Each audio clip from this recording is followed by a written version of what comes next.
नमस्कार साथियों, स्वागत है आप सभी का निखिल एडुटेक पर। कैसे हैं आप सभी? उम्मीद है कि आप लोग बहुत अच्छे होंगे। दोस्तों, आज के इस सेशन में हम लोग एक नए कॉन्सेप्ट की बात करेंगे। इकोनॉमिक्स का एक नया कॉन्सेप्ट आपके सामने इस वीडियो में बताया जाएगा, जो कि आज हम पढ़ने वाले हैं मार्केट के बारे में। मार्केट क्या होता है, इससे कितने टाइप्स हैं, मार्केट के बारे में जो आपके अलग अलग टाइप्स हैं उसके बारे में भी हम डिटेल यहाँ पे पढ़ने वाले हैं। तो वीडियो बहुत ज्यादा इंटरेस्टिंग होने वाला है। चैनल पर नए हो तो सब्सक्राइब अभी से ही कर ले, वीडियो को अभी से ही लाइक कर दे। हो सकता है कि आप जाते जाते भूल जाएं। चलिए अपने सेशन की शुरुआत करते हैं। जैसा कि आपके सामने यहाँ पर लिखा हुआ है मार्केट। मार्केट का मतलब होता है बाजार। बाजार क्या होता है? जहां पर बहुत ज्यादा मात्रा में खरीदने वाले होते हैं, बहुत ज्यादा मात्रा में बेचने वाले होते हैं। ऐसे प्लेसेस को हम मार्केट बोल देते हैं, यानी बाजार बोल देते हैं। लेकिन आज के सेंस में अगर मार्केट की बात करें तो हर एक उस प्लेस को हम मार्केट बोलेंगे जहां पर किसी भी कंडीशन में किसी भी समय पर लेन देन होती है। जैसे कि आपने बहुत सारी चीजें देखी होंगी, जैसे कि आप इस समय बहुत सारे ई कॉमर्स जो वेबसाइट से हैं वहां पर भी लोग अपने सामान को बेच रहे हैं और खरीद भी रहे हैं। आप देखते हैं रात में 12 बजे रात के भी, दिन में भी, सुबह ही अर्ली मॉर्निंग में भी, यानी किसी भी टाइम हम क्या करते हैं, किसी भी चीज को खरीद सकते हैं। चाहे वो फ्लिपकार्ट के थ्रू खरीदे, चाहे अमेजॉन के थ्रू खरीदे। इस तरीके की बहुत सारे आपके सोशल प्लेटफॉर्म है जहां पर आप सामानों को खरीद सकते हैं।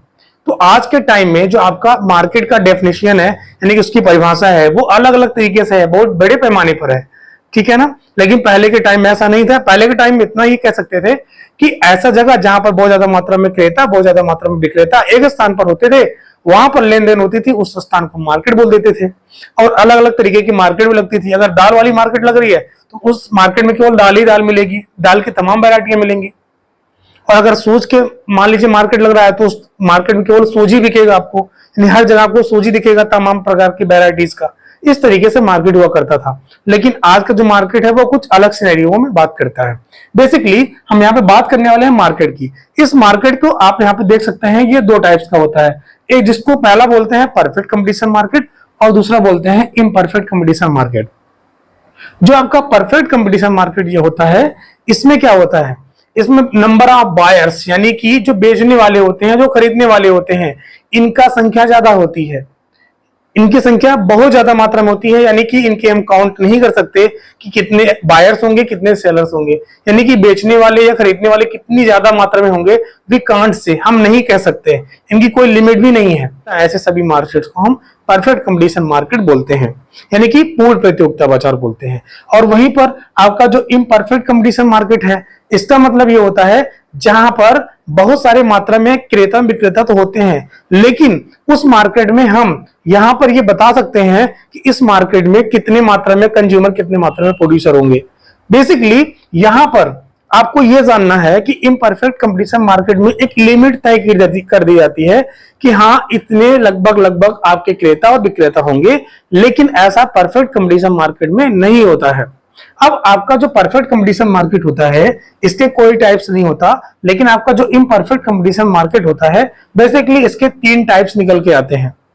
जैसा कि आपके सामने पहला टाइप है मोनोपोली मार्केट, दूसरा है मोनोपोलिस्टिक कंपटीशन मार्केट, या फिर मोनोपोलिस्टिक मार्केट भी बोल सकते हैं। अगला है ओलियोपोली मार्केट।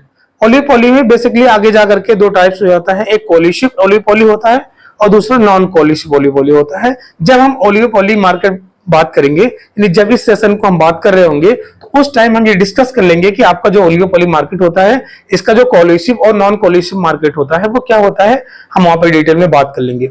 लेकिन आज के इस वीडियो में अगर हम आगे बात करें, आपका जो परफेक्ट कंपटीशन मार्केट होता है, इसमें बहुत सारी मात्रा में वस्तुएं होती हैं। उन वस्तुओं की जो प्राइस होती है वो किस तरीके से होती है, और वहां पर कंज्यूमर जो चीजें खरीद रहा है और जो प्रोड्यूसर चीजें बना के बेच रहा है, उनका जो प्रॉफिट और लॉस की बात होती है, उस आधार पर यहां पर 2 टाइप्स के कैटेगरी निकल के आती है। यानी कि शॉर्ट रन में भी, यानी कि कम समय में भी किसी प्रोड्यूसर को क्या लाभ हो सकता है, क्या हानि हो सकती है, नॉर्मल प्रॉफिट होता है। और लॉन्ग सिनेरियो में भी हम देखेंगे, यानी अगर दीर्घकालीन की बात करें या लॉन्ग टर्म की बात करें, उस कंडीशन में किसी भी प्रोड्यूसर को क्या होता है, लाभ होता है, हानि होती है, या फिर नॉर्मल प्रॉफिट होता है, प्रॉफिट लॉस या फिर नॉर्मल प्रॉफिट, इसकी बात करने वाले हैं। बेसिकली जैसा कि आपके सामने लिखा हुआ है, short run equilibrium of perfect competition, यानी कि हम यहाँ पे परफेक्ट कंपटीशन की तो बात करेंगे, लेकिन साथ ही साथ किस टर्म की बात करेंगे, यहाँ पर शॉर्ट रन की बात करेंगे। यानी कि कम समय में किसी भी प्रोड्यूसर के द्वारा कितने टाइप्स की कंडीशन उसके सामने निकल के आती है, यानी कि क्या किसी भी कम टाइम में किसी भी प्रोड्यूसर को हमेशा लाभ ही लाभ होगा, क्या उसको लॉस ही होगा, या फिर उसको एक नॉर्मल प्रॉफिट मिलता है जिससे कि वो अपने मार्केट में अपने अपने आप को बनाए रखता है कि हाँ अभी हमें चांसेस मिल सकते हैं कि हमारी प्रॉफिट बढ़ सकती है।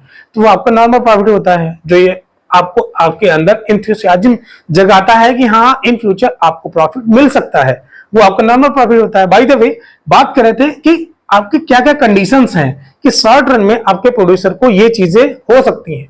जैसे पहला कंडीशन है MC is equal to MR, यानी कि MC क्या है, मार्जिनल कॉस्ट, MR क्या है, मार्जिनल रेवेन्यू। जहां पर मार्जिनल कॉस्ट और मार्जिनल रेवेन्यू इक्वल होता है, पहली कंडीशन तो ये है। और दूसरा कंडीशन है MC should cut MR from below, यानी कि MR को MC नीचे से काटते हुए होनी चाहिए। दूसरा कंडीशन ये है। आई थिंक आपको अभी ये चीजें समझ में नहीं आ रही होंगी, MC क्या है, MR क्या है, इस तरीके की चीजें कि आपके समझ में अगर नहीं आ रही हैं तो हमारे प्रीवियस लेक्चर को देख सकते हैं, उसमें मैंने बहुत ही अच्छी तरीके से उसको समझाया है, वो समझ लीजिए। उसके बाद आप इसको समझेंगे तो बहुत ही बेहतरीन तरीके से आपके समझ में आएगा। बाय द वे आगे बात करते हैं। अगला कंडीशन क्या है कि जब प्रोड्यूसर को उसकी एवरेज रेवेन्यू एवरेज कॉस्ट से ज्यादा है।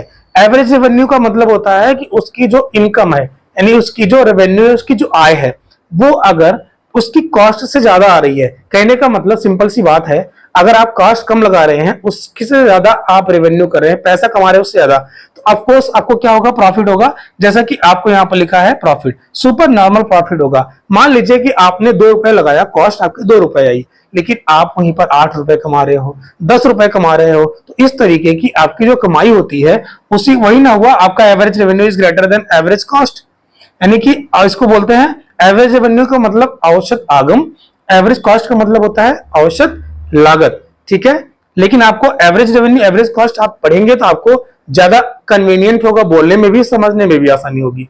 ठीक है ना।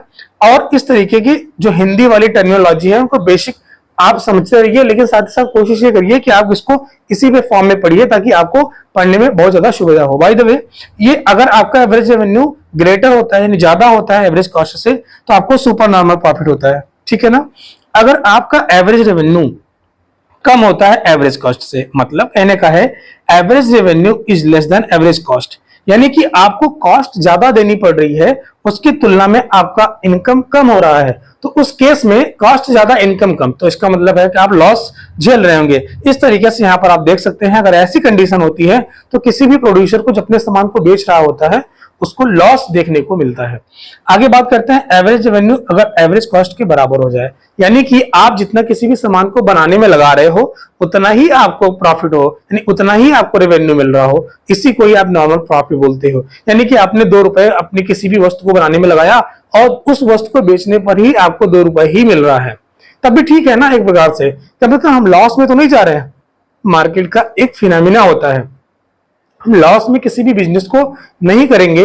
हाँ, हमारा जो जितना कॉस्ट आ रहा है उतनी ही अगर हमें अपना रेवेन्यू मिल जा रहा है तब भी हम मार्केट में एक सस्टेन बना सकते हैं अपना, यानी कि मार्केट में बने रह सकते हैं।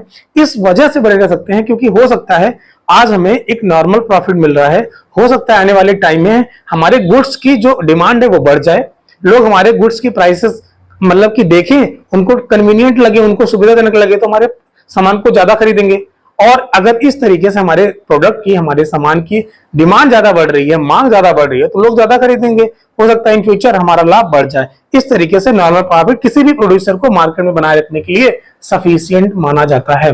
अब इन सभी का डायग्राम हम अगले आने वाले नेक्स्ट सेशन में बात करेंगे कि इनका डायग्राम किस तरीके से बनता है।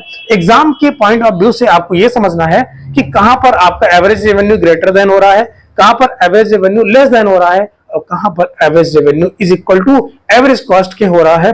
ये आपके लिए समझना बहुत इंपॉर्टेंट है। तो नेक्स्ट सेशन बहुत ही जल्द आने वाला है। आई होप आपको ये वीडियो अच्छा लगा होगा। वीडियो अच्छा लगा हो वीडियो को लाइक करें, इसे दोस्तों के साथ भी शेयर करें जो भी आपके सहपाठी हैं, ताकि उनको भी समझ में आए किस तरीके से मार्केट की कैटेगराइज होती है, यानी कि किस तरीके के मार्केट के अलग अलग प्रकार हैं। अलग अलग प्रकार के थ्रू किसी भी प्रोड्यूसर को शॉर्ट टर्म में, लॉन्ग टर्म में किस तरीके से प्रॉफिट, लॉस और सुपर नॉर्मल प्रॉफिट देखने को मिलता है। मिलते हैं किसी और अच्छे सेशन के साथ, तब तक के लिए आप अपना ख्याल रखें। धन्यवाद।